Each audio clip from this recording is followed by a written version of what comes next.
ఈ Google docs తర్వాత మనము క్యాలెండర్ గురించి తెలుసుకుందాము. క్లిక్ చేస్తున్నాను.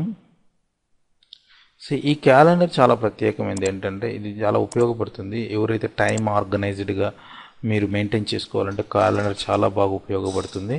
ప్రధానంగా దీన్ని ఎక్కడ ఉపయోగించవచ్చు అంటే, మీరు day to day me works మీరు చేసుకుంటూ ఉన్నారు. సపోజ్ నెక్స్ట్ 6 months తర్వాత మీరు ఎవరికన్నా పేమెంట్ చేయాలనుకోండి, అది మీకు గుర్తుండకపోవచ్చు. అదేవిధంగా ఎవ్రీ ఇయర్ బర్త్డేస్ మీరు రిమైండ్ చేసుకోవాలనుకోండి, అది మనకి ఇప్పుడున్న పరిస్థితుల్లో బిజీ లైఫ్లో మర్చిపోతుంటాం. మరి వాళ్ళకి మర్చిపోయిన తర్వాత మనం విషెస్ చెప్తే వాళ్ళు ఫీల్ అవుతారు. సో అలాంటప్పుడు అటువంటివన్నిటిని ఇందులో మీరు ఈ డేట్లో ఇలా ఎంటర్ చేసి ఇందులో మీరు చేశారంటే చూడండి, ఇక్కడ మీరు ఏ event birthday, moms birthday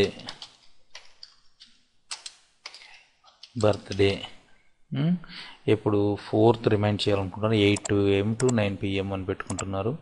wear in Hyderabad అని పెట్టుకోండి. డిస్క్రిప్షను సే బర్త్డే విషెస్ సో మామ్. ఇక్కడ డేట్ వచ్చింది. ఈ డేట్ని కూడా మీరు ఈరోజు 8, మీరు అదేవిధంగా 11th డేట్కి రిమైండ్ చేసుకోవాలంటే ఆ డేట్ పెట్టుకొని, మీకు కలర్స్ కావాలంటే కలర్స్ కూడా పెట్టుకోవచ్చు, ఈవెంట్ కలరు. ఆ విధంగా తర్వాత మీరు నెక్స్ట్ యాడ్ గెస్ట్ అంటున్నారు, అవసరం లేదు మనకు, సేవ్ అని కొట్టండి. ఇప్పుడు మీరు చూస్తే ఇక్కడ ఒక లైన్ వచ్చింది. ఈ లైనే మనం ఎంటర్ చేసినటువంటి ఆ డేట్కి సంబంధించింది. ఈ డే క్లిక్ చేస్తాము మనం. ఇప్పుడు మీరు క్లిక్ చేయండి డే. మీకున్నటువంటి క్యాలెండర్ ఈవెంట్స్ అన్నిటిని మీరు అందులో చూసుకోవచ్చు, మై క్యాలెండర్. సో ఈ విధంగా మీరు ఇందులో చేసుకోవచ్చు. బట్ ఇది ప్రధానంగా ఇది కూడా కొంత మనం ప్రత్యేకంగా చర్చించుకోవాల్సినటువంటి ఒక సబ్జెక్ట్ ఇది.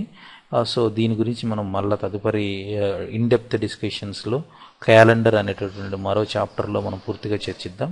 బట్ ఒకటైతే గుర్తుంచుకోవచ్చు, ఒకటైతే తెలుసుకున్నాం మనం, క్యాలెండర్ అన్నది మన యొక్క పనుల గురించి, మనం ఏ రోజు ఏ పనులు చేయాలనే వాటిని అన్నిటిని మనం ఇక్కడ నిక్షిప్తం చేస్తే అది మీకు మెయిల్స్ ద్వారా మీకు రిమైండ్ చేస్తుంది. అదేవిధంగా మీరు దీన్ని ఇలా ఓపెన్ చేసి వర్క్ చేస్తూ ఉంటే ఒక అలర్ట్ మెసేజ్ లాగా మీకు పాపప్ విండో, అంటే సడన్గా ఒక మెసేజ్ వచ్చి అలా నువ్వు ఈ పని చెయ్యాలి అనేటువంటి ఒక మెసేజ్ మీకు ఇండికేట్ చేస్తుంది.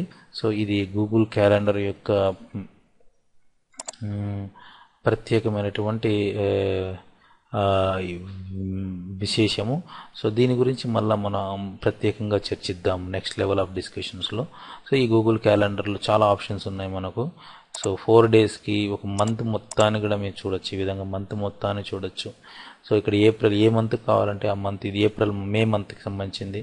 నెక్స్ట్ ఏప్రిల్ మంత్కి కావాలంటే ఏప్రిల్ మంత్, మార్చ్ మంత్కి కావాలంటే మార్చ్ మంత్. ఆ విధంగా రకరకాలుగా మీరు ప్లాన్ చేసుకో. ఇక్కడ చూసారా, మనం ఇంతకుముందు పెట్టాం మామ్స్ బర్త్డే అనేసి, అది ఇక్కడ మీకు డిస్ప్లే అవుతుంది. సో ఈ విధంగా మీరు అన్నిటినీ ఏ మంత్కి కావాల్సిన వర్క్స్ ఆ మంత్కి మీరు ప్లాన్ చేసుకోవచ్చు. సో దీని ప్రత్యేకత, ఈ క్యాలెండర్ ప్రత్యేకత. సో అదర్ క్యాలెండర్స్ అంటే మీ ఫ్రెండ్స్ క్యాలెండర్స్ కూడా షేర్ చేసుకోవచ్చు. అదేవిధంగా మీరు ప్రిపేర్ చేసిన ఒక క్యాలెండర్ని మీ బ్రదర్కి ఇంకెవరికైనా షేర్ చేయాలనుకోండి. ఉదాహరణకు మామ్స్ బర్త్డే, అందరు బర్త్డేస్తో క్యాలెండర్ చేశారు మన బంధువుల బర్త్డేస్, వాటిని మీ బ్రదర్కి, మీ సిస్టర్స్కి, వాళ్ళందరికీ కూడా సేమ్ అదే సందర్భంలో కావాలి కాబట్టి వాళ్ళందరికీ కూడా మీరు షేర్ చేశారంటే వాళ్ళు అది క్రియేట్ చేయకుండా కూడా వాళ్ళ ఫలితాలను పొందడానికి ఉపయోగించుకోవచ్చు. సో ఆ విధంగా క్యాలెండర్ చాలా అద్భుతంగా ఉపయోగపడుతుంది మనకు. అది క్యాలెండర్కి సంబంధించిన విశేషాలు.